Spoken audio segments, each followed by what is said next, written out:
والمرسلين وخاتم النبيين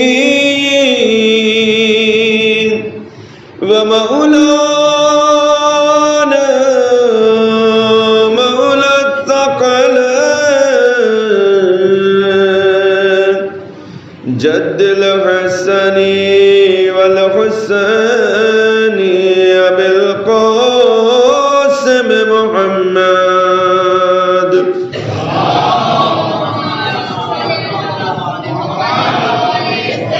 وآله الطيبين الطاهرين المعصومين المظلومين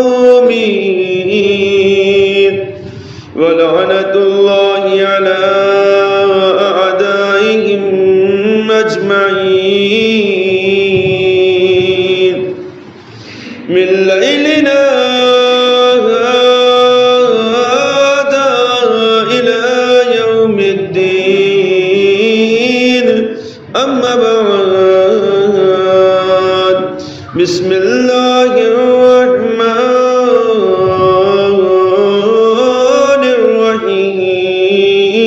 الرحيم رب اشرح لي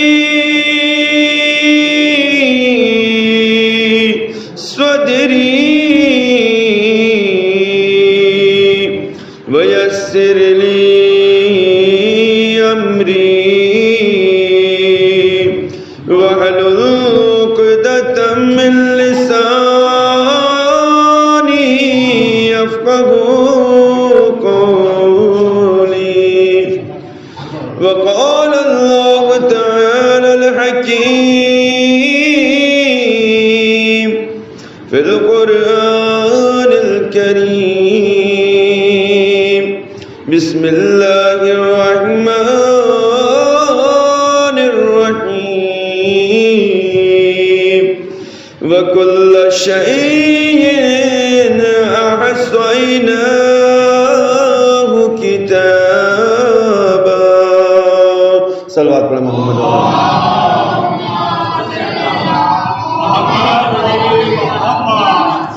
ایک اور صلوات پڑھیں مل کر محمد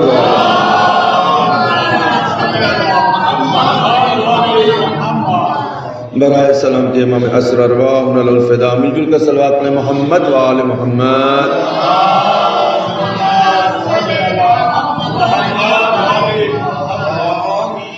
آپ ازاد سے گزارش ایک مرتبہ سورہ حمد 3 مرتبہ سورہ اخلاص کی تلاوت فرما کر مرحومین و مغفورین مہدی نواب ابن بننے، نازک بیگم، مظفر حسین، سلیم رضا مہدی نواب، سیف سلیم رضا، اظہر حسین، مظفر حسین، مظہر حسین، مظفر حسین، جملہ مومنات کے ارواح کے ساتھ.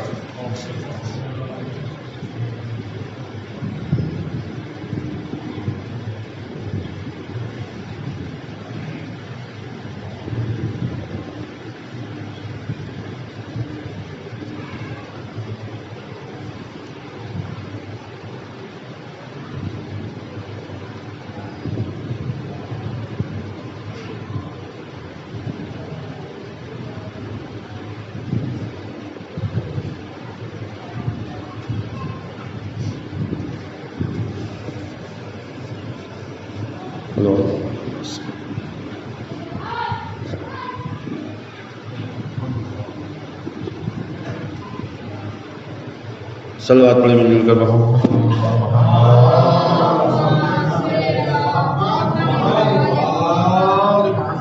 ارواح دانش معزز سامعین کرام، اہل علم حضرات، پروردگار عالم کا لاکھ لاکھ احسان ہے، شکر ہے، اس کا کرم ہے، اس کی نوازش ہے، اس کی عنایت ہے کہ خداوند عالم نے ہمیں اور آپ کو اس ذکر سے وابستہ رکھا ہے کہ جو ذکر اس روئے زمین پر بھی سب سے بڑا ذکر ہے اور آسمان پر بھی سب سے بڑا ذکر ہے.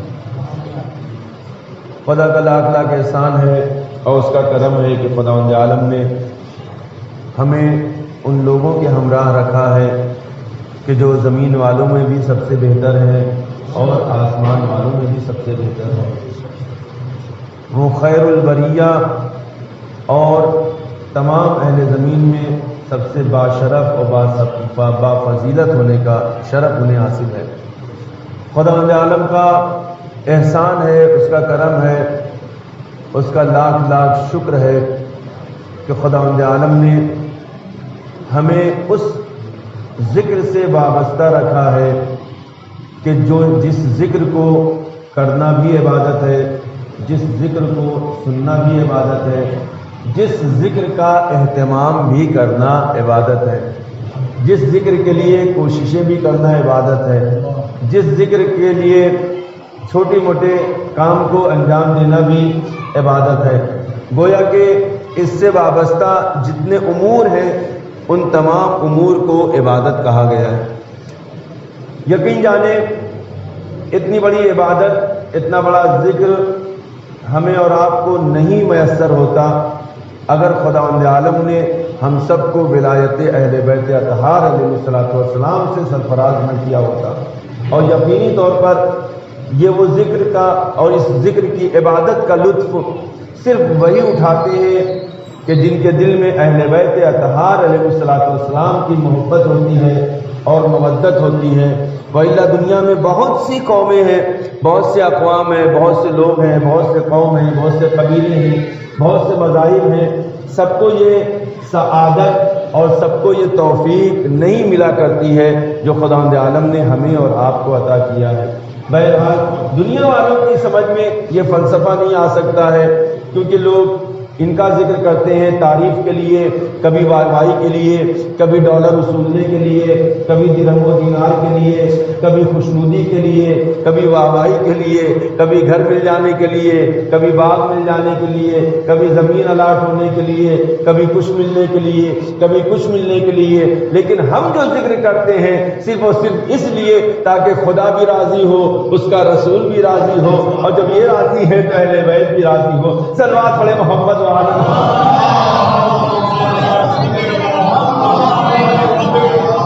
یہ ذکر درہم و دینار نہیں چاہتا، یہ ذکر واہوائی نہیں چاہتا، یہ ذکر دو لوگوں کی خوشنودی نہیں چاہتا ہے، بلکہ یہ ذکر جو کرتا ہے خدا خود اسے صاحب دولت بنا دیا کرتا ہے۔ صلوات پڑھے محمد و آل محمد۔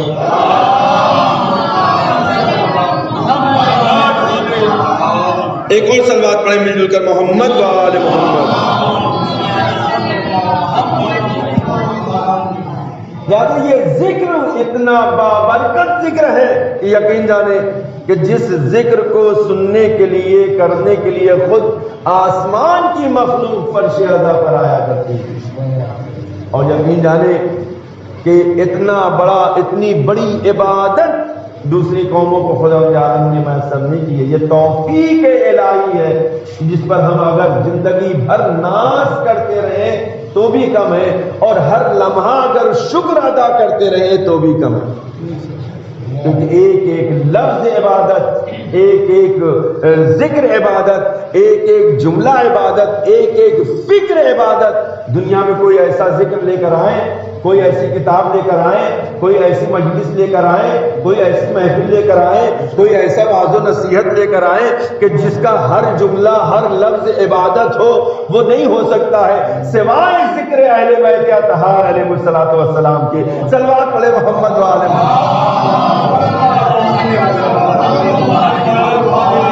اور میں ہمیشہ اس لیے اس بات کو کہتا ہوں کہ دیکھو دنیا سوال کرتی ہے کہ کیوں کرتے ہو، کیوں کرتے ہو۔ جو نہیں کرتے تو وہ سوال کریں گے، لیکن جو لوگ کرتے ہیں وہ سوال نہیں کرتے، اور ہمیں جواب دینے کی بھی ضرورت نہیں ہے۔ ہم جواب دینے کے عادی نہیں ہیں، ہم نے بہت، ہمارے بزرگوں نے جواب دیا ہے، وہ جواب بس کافی ہے۔ اگر تمہاری سمجھ میں آ جائے تو، اب اگر نہیں سمجھ میں آ رہا ہے تو پھر تم سمجھو، تمہارا خدا سمجھے۔ صلوات پڑھے محمد و آل محمد۔ بس ایک فلسفہ سمجھانے کی کوشش کرتے ہیں کہ صرف مختصر سا فلسفہ کیا ہے اس ذکر کا.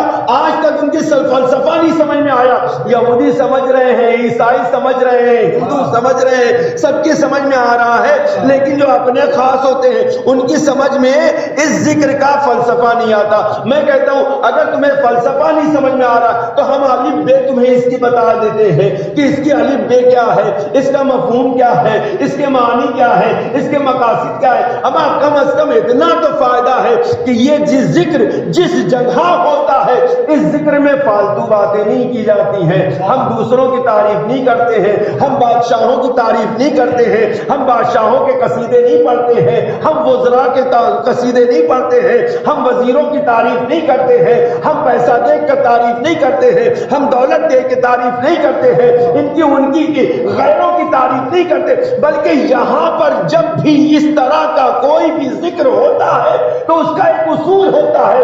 اس کا اصول یہ ہوتا ہے کہ اس ذکر کا طریقہ یہ ہے کہ پہلے قرآن پڑھا جاتا ہے, خدا کی تعریف کی جاتی ہے, حمد و ثنا ہوتی ہے, حدیث پڑھی جاتی ہے, روایت سنائی جاتی ہے, واقعات سنائے جاتے ہیں, صحابہ کا تذکرہ کیا جاتا ہے, انبیاء کا تذکرہ کیا جاتا ہے, اولیاء کا تذکرہ کیا جاتا ہے, ائمہ کا تذکرہ کیا جاتا ہے, اچھے لوگوں کی سیرت کو اپنانے کے لیے کہا جاتا ہے, برے لوگوں کی سیرت سے دور رہنے کے لیے کہا جاتا ہے. صلوات پڑھے محمد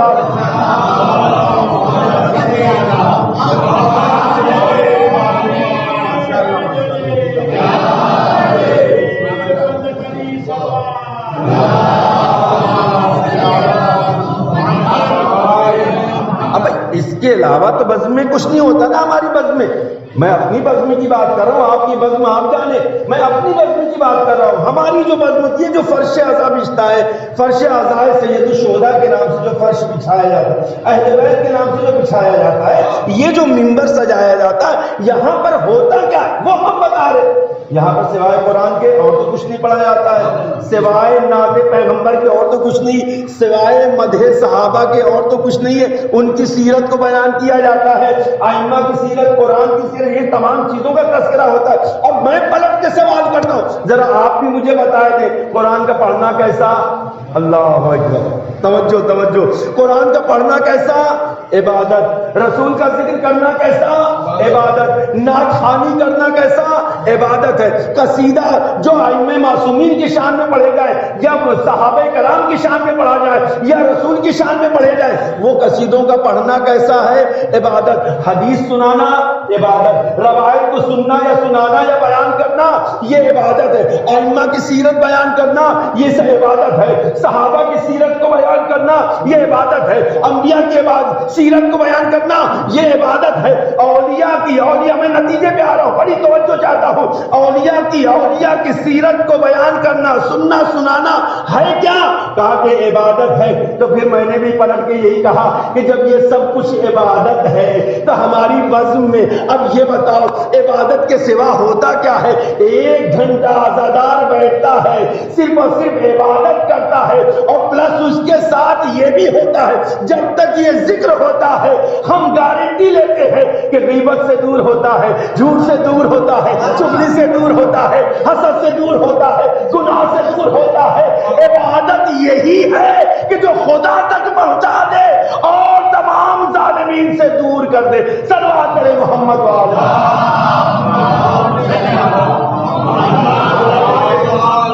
ایک اور صلوات پڑھے میرے نبی محمد والا. یہ کرم ہے پروردگار عالم کا کہ خداوند عالم نے اس ذکر کے ذریعے سے جو ہمیں دولت عطا کیا ہے, وہ دولت کوئی چھوٹی موٹی دولت نہیں ہے. اسی لیے ہمارے ہاں بزرگوں نے نہیں بلکہ ائمہ, بعض لوگ کہہ دیتے ہیں مجلس میں کہ بزرگوں نے اس کا اہتمام کیا. نہیں, بزرگوں نے نہیں, اس سیرت کو, مجلس کو, فرش اعضا کو ائمہ معصومین نے قائم کیا. یہ سیرت اہل بیت اطہار کی نصرت. اور تو اور معاذ معصومین علیہ السلام نے تو اپنی زندگی میں ہی فرش اعضا بچھایا, اپنا ذکر کیا. اور کون کرے گا؟ خود پیغمبر اسلام نے سب سے پہلے فرش اعضا بچھایا اور اس ذکر کو کیا. اور صرف پیغمبر نے نہیں، پیغمبر سے پہلے جناب جبرائیل نے کیا ہے، اور جناب جبرائیل کو کس نے حکم دیا؟ پروردگار عالم نے۔ اس ذکر کو کرنے والا سب سے پہلا ذاکر پروردگار عالم، جس ذکر کی ابتدا خدا سے ہو، جبرائیل تک پہنچے، وہاں سے پیغمبر تک پہنچے، وہاں سے ہو کر مومنین تک پہنچے، تو وہ سراسر عبادت ہی ہوا کرتا ہے، اس میں کوئی زحمت نہیں ہوتی ہے۔ صلوات پڑھیں محمد و آل محمد۔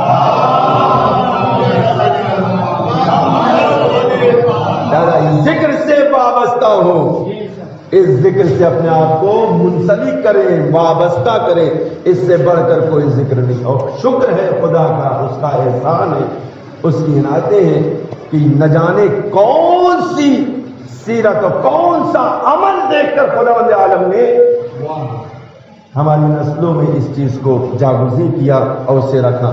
اور اس کے لیے دعا کرنا چاہیے، ہر مجلس میں بیٹھے جب تو یہ دعا کریں کہ پروردگار یہ سلسلہ ہم تک ہی محدود نہ رہے، بلکہ قیامت تک آنے والی ہماری نسلوں میں یہ سلسلہ باقی رہے، تاکہ ہماری نسلیں ذاکر اہل بیت کہلائیں، عزادار اہل بیت کہلائیں۔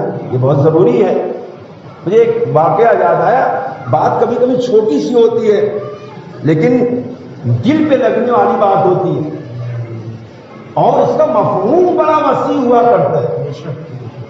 ایک موقع پر زیارت پہ کہیں جانا ہوا، وہاں پر جب زیارت کے لیے پہنچے تو مومنین میں ایک بزرگ شخص ایک جملہ انہوں نے ارشاد فرمایا، اور واقعاً اس پر غور کرنے والی بات ہے۔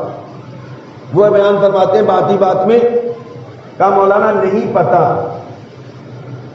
یہ ہمارے بزرگوں میں کس کی دعا تھی کہ خدا نے قبول کیا کہ ہم یہاں تک پہنچ گئے۔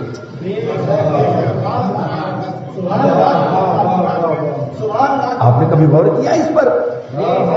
کبھی ہو سکتا ہے ہماری دعا نہیں تھی، خدا ہمارے، ہم اس لائق نہیں تھے، لیکن بزرگوں نے مسلسل دعا کیا، یا بزرگوں کے علاوہ نہیں پتا کس کے حق میں کس نے دعا کیا، نہیں پتا کس پڑوسی نے آپ کے لیے دعا کیا، خدا نے اس کی دعا کو مستجاب کر لیا، کس انسان نے دعا کیا کہ اس کی دعا کو خدا نے مستجاب کر لیا، اور اس کے عوض میں خداوند عالم نے اتنی بڑی نعمت سے ہمیں سرفراز کیا ہے۔ اس لیے معصوم ارشاد فرماتے ہیں کہ دیکھو جب نیکی کرنا چاہو تو یہ مت دیکھو کہ نیکی کس کے ساتھ کر رہے ہو، پڑوسی ہے اس کے ساتھ بھی اس نے اخلاق سے پیش آؤ، اگر گھر والا ہے ان کے ساتھ بھی اچھی نیکیاں کرو، باہر والے ہیں ان کے ساتھ بھی نیکی کے ساتھ پیش آؤ، اگر رشتہ دار ہیں ان کے ساتھ بھی نیکی سے پیش آؤ، ہر ایک کی دعا لیتے چلو تاکہ قدم قدم پر ترقی کرتے چلے جاؤ۔ صلوات پڑھیں محمد علیہ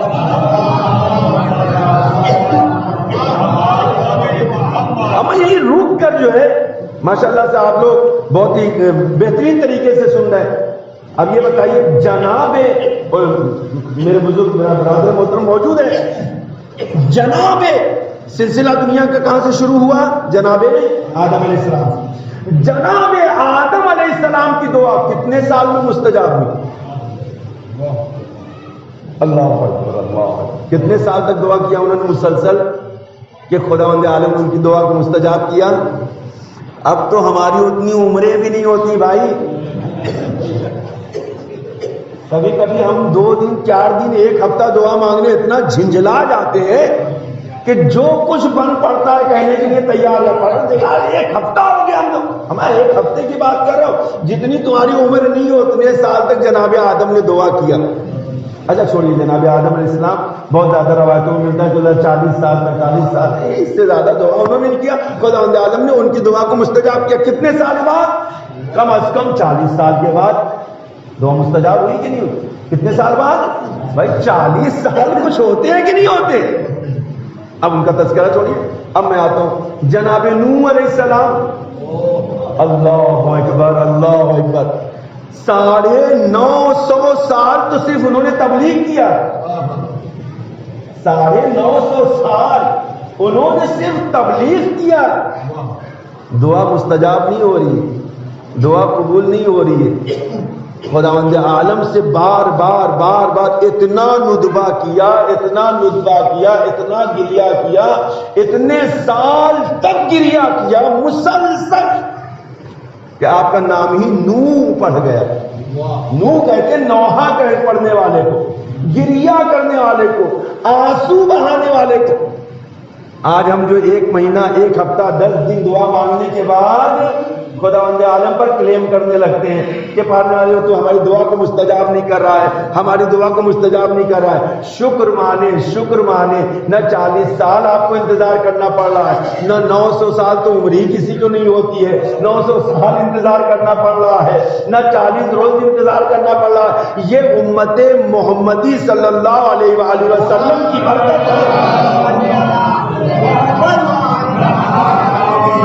کہ ادھر مومن کی زبان سے دعا نکلتی نہیں ہے، روایت پیش کر رہا ہوں، ادھر نکلتی نہیں ہے، خدا اس دعا کو مستجاب کر لیتا ہے، مستجاب کرتا ہے، اس دعا کو قبول کر لیتا ہے، کبھی کسی بہانے سے، کبھی کسی بہانے سے۔ امام فرماتے ہیں یہ اور بات ہے کہ جب اس کی مصلحت ہوتی ہے تو اسے عطا کرتا ہے، اگر تمہارے لیے مصلحت ہے تو اسے عطا کر دے گا، لیکن اگر مصلحت نہیں ہے تو اس چیز کو تمہارے لیے آخرت کے لیے ذخیرہ قرار دے گا۔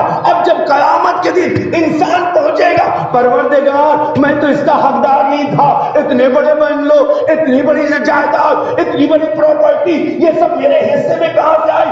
آواز قدرت آئے گی، یہ ان دعاؤں کا نتیجہ ہے جو دنیا میں تم نے کیا تھا، وہاں ملتا تو تھوڑا ملتا، یہاں ہم نے بہت تم زیادہ دیا ہے۔ صلوات پڑھے محمد والے۔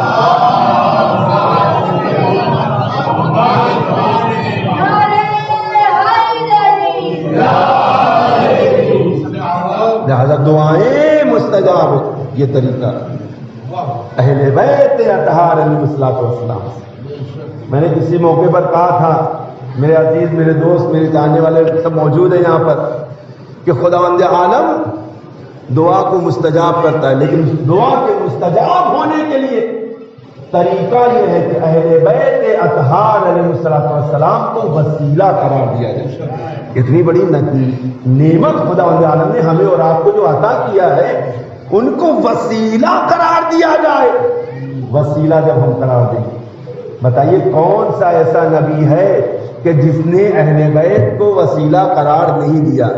کون سے ایسے ولی ہیں کہ جنہوں نے اہل بیت کو وسیلہ قرار نہیں دیا؟ کون سا پیغمبر ایسا ہے کہ جنہوں نے اہل بیت کو وسیلہ قرار نہیں دیا؟ بغیر اہل بیت کے وسیلے سے نہ جناب آدم کی دعا مستجاب ہوئی ہے، نہ جناب نوح کی دعا مستجاب ہوئی ہے، نہ جناب شیس کی دعا مستجاب ہوئی ہے، نہ جناب ابراہیم کی دعا مستجاب ہوئی ہے، نہ جناب اسماعیل کی۔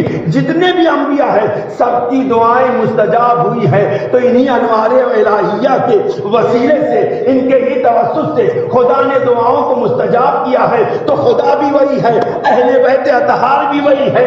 اب مانگنے کا طریقہ بدلنا چاہیے۔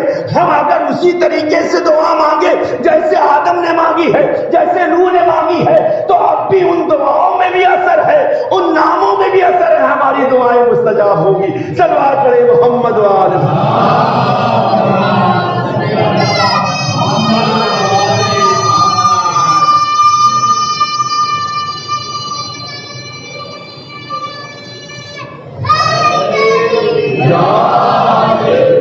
پھر جس کے پاس 2 پاورفل چیزیں ہوں، ایک کتاب خدا اور ایک فطرت آل محمد، ان سے زیادہ پاورفل تو کوئی نہیں ہے۔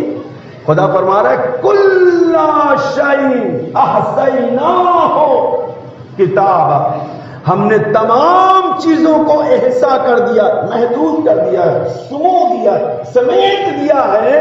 کس میں؟ کتاب، اس قرآن میں، اس کتاب میں ساری چیزیں موجود ہیں، لیکن اب تلاش کرنے کی تمہاری ذمہ داری، ڈھونڈنے کی ذمہ داری تمہاری۔ جتنی چیزوں کی خواہش ہے آپ کو، جتنی چیزوں کی آرزو ہے، جتنی چیزوں کو چاہتے ہیں، ہم نے سب کچھ اسی کتاب میں سمو دیا، احصا کر دیا ہے۔ جو کچھ بھی چاہو تم قیامت تک کے لیے تمہیں سب کچھ ملے گا اسی کتاب سے ملے گا۔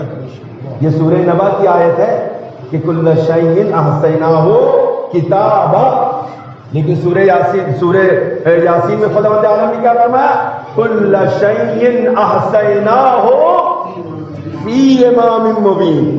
خداوند عالم نے ہر چیز کو امام مبین میں سمو دیا ہے، احصا کر دیا ہے امام مبین میں۔ اب کون سی بات کو مانا جائے؟ ایک طرف یہ بات ہے خدا کی، خدا تو دو طرح کی بات نہیں کرتا نا، خدا کے یہاں تو اس طرح کی پالیسی نہیں نا، کبھی کہے کہ یہ کرو کبھی کہے کہ یہ کرو، نہیں ایسی بات نہیں ہے، سمجھنے کا پھیر ہے، توجہ چاہتا ہوں۔ وہاں پر خداوند عالم نے فرمایا کہ کل شیء احصیناہ فی امام، اور یہاں فرمایا کل شیء احصیناہ کتاب، ہم نے ہر چیز کو احصا کر دیا ہے کتاب مبین میں، کتاب میں منحصر کر دیا ہے، احصا کر دیا ہے۔ اور وہاں فرما رہا ہے ہر چیز کو ہم نے امام مبین میں۔ غلطی کس کی ہے؟ بات کیوں نہیں سمجھ میں آ رہی ہے؟ سمجھ میں ان کی بات نہیں آ رہی ہے کہ جو امام مبین کو کتاب سے الگ دیکھ رہے ہیں، کتاب کو امام مبین سے الگ دیکھ رہے ہیں۔ نہ کتاب خدا امام مبین سے الگ ہے، نہ امام مبین کتاب خدا سے الگ ہے، بس فرق یہ ہے ایک بولتا ہوا قرآن ہے، ایک قرآن ثابت ہے۔ صلوات پڑھے محمد وعلى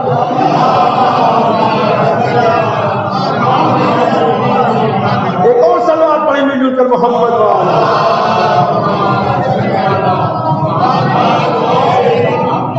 انشاءاللہ اسی پر گفتگو کریں گے، امام مبین اور کتاب مبین پر، اور 5 دن کی مجلس سے کوشش کروں گا کچھ مفروضات اپنے چھوٹے بھائیوں اپنے بزرگوں تک پہنچاؤں تاکہ دعائیں حاصل کر سکوں۔ لیکن ثابت کیسے ہو کہ یہ کتاب وہی امام مبین ہے اور امام مبین وہی کتاب؟ توجہ کریں، جو کچھ ساری چیزیں اسی کتاب میں ہیں اور ساری چیزیں امام مبین کے پاس، مگر اگر آپ روایت کو اٹھا کر دیکھیں تو مولا کائنات علی بن ابی طالب علیہ الصلوۃ والسلام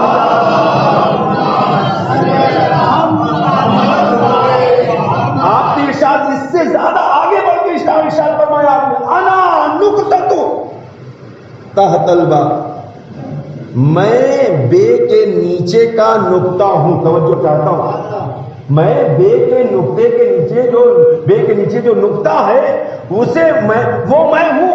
اگر تم قرآن سمجھنا چاہتے ہو، اگر ناس کو سمجھنا چاہتے ہو، فلک کو سمجھنا چاہتے ہو، خداوند عالم نے پورے قرآن کو احصا کر دیا ہے سورہ الحمد میں، پورا سورہ الحمد۔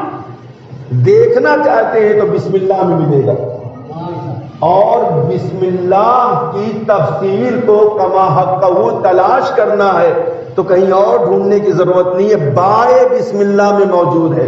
اور اگر بائے بسم اللہ کی تفسیر کو جاننا ہے تو وہ کہیں اور سے نہیں مل سکتی ہے، در علی بن ابی طالب سے ملے گی۔ صلوات پڑھے محمد وعلى۔ مگر ثابت کیسے ہو، پتہ کیسے چلے ہمیں؟ آئیے یہیں سے شروع کرتے ہیں، انشاءاللہ اس کو بعد میں بیان کروں گا بعد کی مجلس میں، لیکن ہم پہلے دوسرے ہی سورہ قرآن سے شروع کرتے ہیں تاکہ یہ ثابت ہو کہ کتاب کیا ہے اور امام مبین کیا ہے۔ دوسرا سورہ شروع کہاں سے ہوتا ہے؟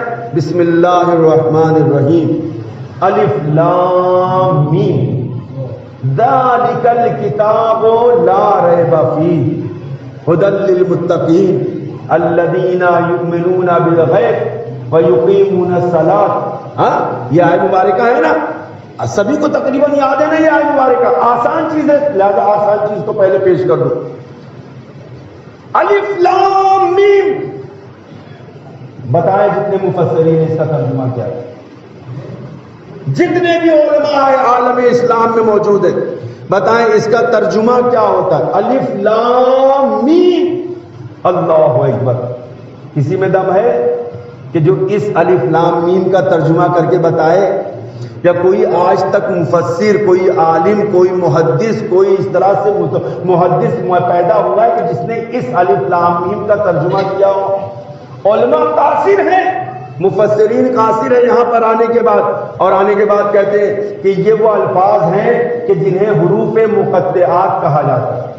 حروف مقطعات، تھوڑا سا علمی گفتگو ہے ہمارے جوان بچے سمجھ سکے کہ حروف مقطعات انہیں کہا جاتا ہے کہ جن کے معانی و مفاہیم کو صرف خدا اور اس کا رسول اور اہل بیت جانتے ہیں، ان کے علاوہ اور کوئی نہیں جانتا۔ اس کا ترجمہ کوئی بھی قرآن اٹھا کے لے، کسی بھی مسجد میں، کسی بھی کنٹری، کسی بھی ملک چلے جایا، کہیں کبھی قرآن اٹھا لے، ترجمے والا، تفسیر والا اٹھا لے، اور اگر اس کو کھولنے کے بعد جہاں جہاں حروف مقطعات آپ کو ملیں گے، اس کے نیچے آپ کو ترجمہ نہیں ملے گا۔ جہاں الف لام میم عربی میں لکھا ہے، اردو میں ٹرانسلیٹ ہے تو صرف الف لام میم ہی لکھا ہوا ملے گا آپ کو۔ انگلش میں تو بھی الف لام میم ہی لکھا ملے گا۔ کیوں؟ ہر ایک کا معنی ہے کہ اس کا ترجمہ کوئی نہیں جانتا سوائے رسول علیہ رسول اور خدا۔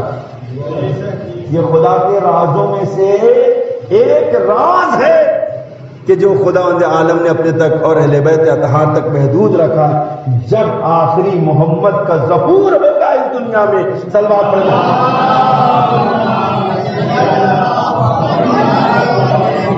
جو اس کتاب کے عالم اصلی ہے وہ بتائیں گے کہ اس کا معنی کیا ہے، وہ بتائیں گے کہ اس کا مفہوم کیا ہے۔ لیکن ائمہ تعبیر علیہ الصلوۃ والسلام نے کہیں کہیں اشارے کیے ہیں کہ اس کا مقصد کیا ہے، اس کا مفہوم کیا ہے، اس سے معنی کیا ہے، کیونکہ جو جانتا ہے وہی بتائے گا، جس کو نہیں پتا وہ نہیں بتا سکتا ہے۔ بڑی توجہ چاہتا ہوں۔ لیکن اس کے بعد کے الف لام میم کے بعد کا جو مسئلہ ہے، اب اس کو ہم پڑھتے ہیں، اب اس کا ترجمہ کرتے ہیں۔ اس کا تو ترجمہ سب نے لکھا ہے نا، الف لام میم۔ ہمیں ثابت کیا کرنا ہے؟ کتاب مبین یاد رہے اور امام مبین، یہ دونوں الگ الگ شے کا نام نہیں ہے، یہ دونوں قرآن ہے۔ ایک قرآن ناطق ہے اور ایک قرآن صامت ہے۔ توجہ رکھیں، ذالک الکتاب لا ریب فیہ، یہ وہ کتاب ہے، ذالک وہ کتاب ہے، لا ریب فیہ، جس میں ذرہ برابر بھی شک و شبہ کی گنجائش نہیں۔ ھدی للمتقین، اور یہ وہ کتاب ہے کہ جو متقین کے لیے ہدایت ہے۔ اللہ اکبر۔ جبکہ قرآن مجید نے خود اپنے لیے کہا ہے کہ قرآن ھدی للناس، تمام لوگوں کے لیے یہ ہدایت ہے، تمام لوگوں کو ہدایت کرتا ہے۔ لیکن اس سورے کے شروع میں خدا نے کہا ھدی للمتقین، یہ جو کتاب ہے، یہ کتاب متقین کے لیے ہدایت ہے۔ توجہ چاہتا ہوں، اور اگر بات پہنچ جائے تو دعاؤں سے نوازیے کہ ذالک الکتاب لا ریب فیہ، وہ کتاب ہے۔ قرآن لے کے میں پڑھ رہا ہوں، اللہ کہہ رہا ہے کہ وہ کتاب ہے۔ اللہ اکبر۔ کیا اللہ کے یہاں معاذ اللہ الفاظ کی کمی تھی؟ کیا الفاظ کی شارٹیج تھی؟ خدا تعالیٰ کہہ رہا وہ کتاب۔ یہ تو پہلی کلاس کا بچہ بھی آسانی سے سمجھتا ہے۔ ذالکہ دور کے لیے استعمال ہوتا ہے اور ھذا نزدیک کے لیے استعمال ہوتا ہے۔ دس نزدیک کے لیے ہوتا ہے، دیٹ جو ہوتا ہے دور کے لیے ہوتا ہے۔ دس از اے بک، یہ کتاب، دیٹ از اے بک، وہ بک، وہ کتاب۔ قرآن کی تلاوت ہم کر رہے ہیں ہاتھوں میں لے کر، اپنے رحل پر رکھ کر، سمجھ آ رہی نا بات؟ لیکن خداوند عالم کیا کہہ رہا ہے کہ وہ کتاب ہے، اللہ اکبر، جس میں شک و شبہ کی گنجائش نہیں ہے، اور وہ کتاب متقین کے لیے ہدایت ہے۔ ذرا مجھے مفسرین بتائیں، ترجمہ والے کرنے والے بتائیں کہ اس کا ترجمہ اگر آپ وہ کر رہے ہیں تو پھر یہ کون سی کتاب ہے اور وہ کون سی کتاب ہے؟ اللہ اکبر۔ سوال ہے کہ یہ کون سی کتاب ہے جسے ہم پڑھ رہے ہیں، پھر وہ کون سی کتاب ہے جس کے لیے خدا کہہ رہا ہے؟ اب اگر یہ مسئلہ حل ہو جائے تو عالمی اسلام میں بہت بڑا مسئلہ حل ہو جائے گا۔ یہ وہ والی کتاب کون سی ہے کہ جس کی طرف خدا اشارہ کر رہا ہے کہ وہ کتاب ہے، وہ کتاب ہے، وہ کتاب ہے، ذالک الکتاب، جس میں شک و شبہ مت کرنا، شک و شبہ کی گنجائش نہیں ہے، انگلیاں مت اٹھانا، انگلی اٹھانے گھبرانے کی گنجائش نہیں ہے، تردد مت کرنا، تردد کرنے کی گنجائش نہیں ہے، سوال مت اٹھانا، سوال کرنے کی گنجائش نہیں ہے۔ پروردگار سمجھ میں بات نہیں آ رہی ہے، آخر یہ وہ والی کتاب کون سی کتاب ہے؟ توجہ چاہتا ہوں، وہ کتاب کون ہے؟ ہم علماء فرماتے ہیں کہ دیکھو یہ اگر مسئلہ حل کرنا ہے، اس بات کو ثابت کرنا ہے قرآن صامت کا مسئلہ ہے تو کہیں اور حل نہیں ہوگا، قرآن ناطق کے پاس آنا پڑے گا، ان کے دامن میں آنا پڑے گا، ان کے دروازے پر آنا پڑے گا، وہی سمجھائیں گے کہ اس کا مفہوم کیا ہوتا ہے۔ چھٹے امام نے ارشاد فرمایا کہ الف لام میم سے مراد ہم آل محمد ہیں، صلوات پڑھے محمد و آل محمد۔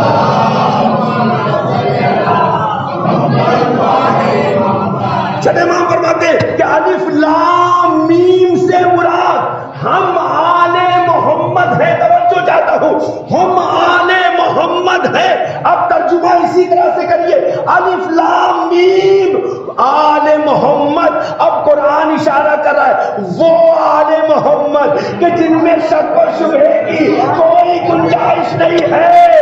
اگر تم نے شک و شبہ کیا تو دنیا میں بھی ذلیل و رسوا ہو گیا، آخرت میں بھی۔ صلوات علیہ محمد وآلہ۔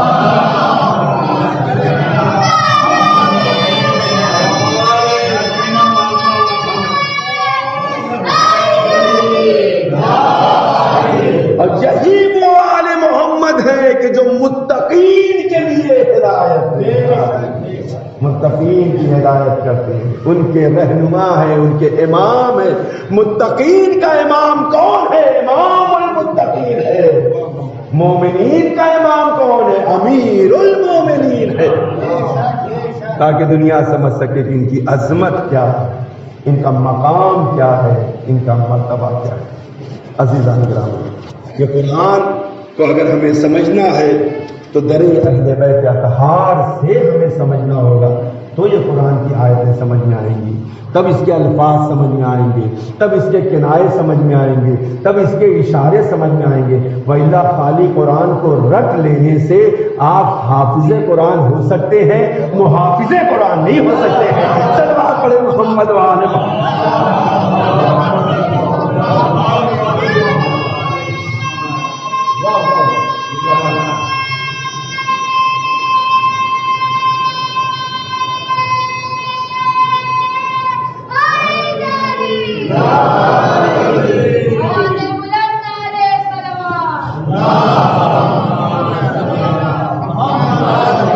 کیونکہ حافظ قرآن ہونا اور ہے اور محافظ قرآن ہونا، بس یہ میں نے آپ کی زحمت کو تمام کیا یہیں پر۔ حافظ قرآن بھی آپ کو دیکھنے میں ملیں گے، محافظ قرآن بھی دیکھنے ملیں گے۔ آؤ کربلا کے میدان میں، جہاں حسین کے مقابلے میں بہت سے حافظ قرآن ہیں، بہت سے حافظ قرآن ہیں، قرآن رٹے ہوئے، قرآن جانتے ہیں، قرآن پڑھے ہوئے، حافظ قرآن ہے، لیکن محافظ قرآن کون ہے؟ وہ ہے کہ جو نیزے کی بلندی پر چڑھنے کے بعد بھی قرآن کی تلاوت۔ اللہ عزیزو، دھیرے دھیرے تاریخیں گزرتی جا رہی ہیں، ایام عزا کی تاریخیں ہیں، اور اتنی غمناک تاریخیں ہیں کہ اس کو بیان نہیں کیا جا سکتا۔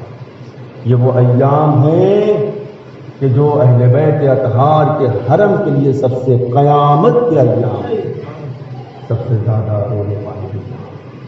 کیسے بیان کریں کہ محافظ قرآن، یہ محافظ قرآن بھی ہیں، حافظ قرآن بھی، جنہوں نے قرآن کی حفاظت کی دونوں کے لیے کیسے بیان کریں عزیزو۔ ایک روایت کو میں بیان کرتے ہوئے جملے کو آگے بڑھاؤں۔ کہتے ہیں کہ عاشور کا دن ہے، جب چاروں طرف سے تیر و تبر چلنے لگے، زہرا کا جایا حسین ہے کہ جو نرغے آدھا میں گھرا ہوا ہے، ہر طرف سے کوئی تلوار سے وار کرتا ہے، کوئی نیزے چلا رہا ہے، کوئی نیزے مارتا ہے، کوئی پتھر سے کھینچ کے مارتا ہے۔ ہاں دارو اسی اسنا میں حسین زہرا کا جایا، زہرا کا لاڈلا، زینب کا بھائی حسین نرغے آدھا میں گرا ہوا ہے۔ اے عزادارو، ایسے عالم میں چاروں طرف سے فوجیں ٹوٹ پڑی، حملے پر حملہ ہو رہا ہے۔ اے عزادارو، کوئی حسین کے پیشانی پہ پتھر چلا رہا ہے، کوئی حسین کے صدر مبارک پر نیزہ مار رہا ہے۔ جیسے جیسے حسین کو زخم لگتا تھا نا، حسین آواز دیتے تھے، آؤ عباس ذرا دیکھو تمہارا آقا کس شان سے لڑ رہا ہے۔ اے میرے لال اکبر، آؤ اپنے ذرا بابا کے حال تو دیکھو۔ ہاں جزاکم ربکم خیر الجزا۔ لیکن اے عزادارو، اسی اسنا میں زہرا کا جایا، زہرا کا فرزند لاڈلا حسین جب پشت ذوالجناح پہ نہ سنبھل سکا نا، اب فرش زمین کی طرف آنے لگا، ایک آواز دی، اے اماں آئیے حسین آپ کا زمین کربلا پر آ رہا، اماں جسے چکیاں پیس کے آزادارو فضا میں ایک آواز گونجیا، میرے لال حسین تیری ماں موجود ہے۔ بس آزادارو جو روایت کو بیان کرنا تھا، بس اس روایت کو بیان کروں۔ اے آزادارو جانتے ہو، ایک مرتبہ جیسے ہی حسین کا جسم نازنین زمین کی طرف آیا، تیروں پہ معلق ہو گیا۔ اب تیروں پہ جیسے ہی معلق ہوا نا آزادارو، ایک طرف حسین کی کوشش ہے کہ آخری سجدہ خدا کو ادا کیا جائے، ادھر سے ظالم شمر آگے بڑھا۔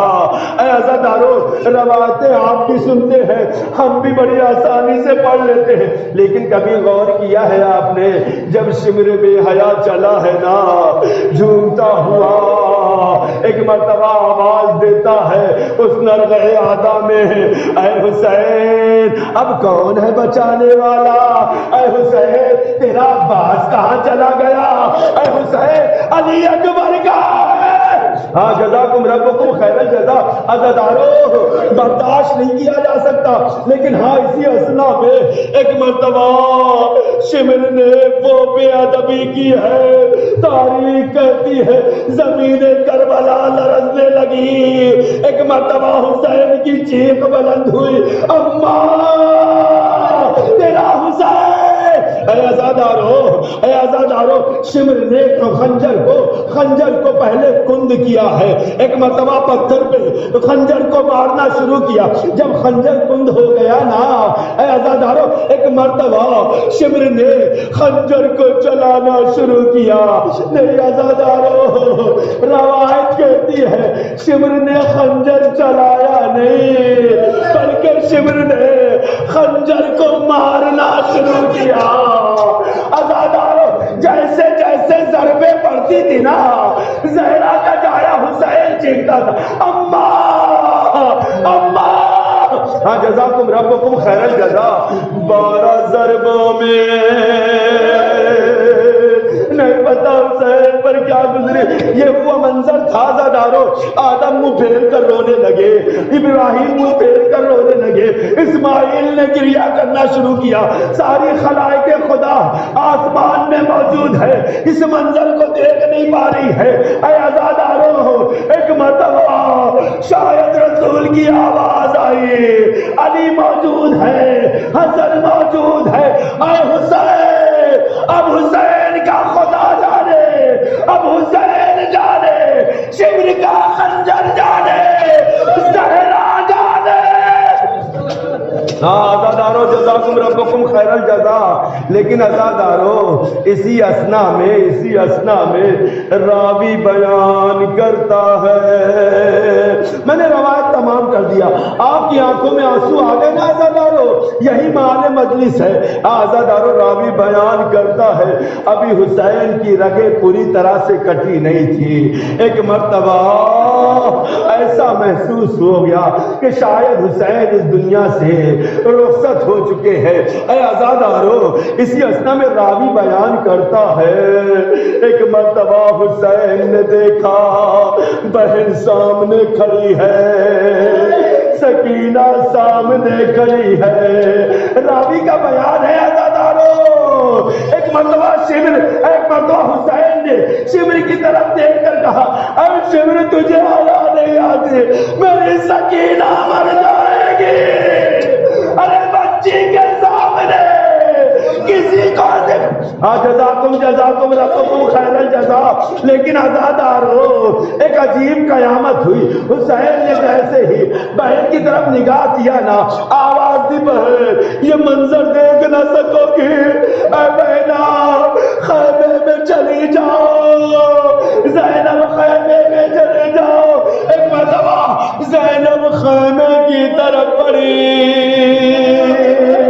راوی کہتا ہے ایک قدم خیمے میں ہے، ایک قدم خیمے سے باہر، ادھر منادی نے ندا دی الا قد قتل الحسین بکربلا، الا قد ذبح الحسین بکربلا۔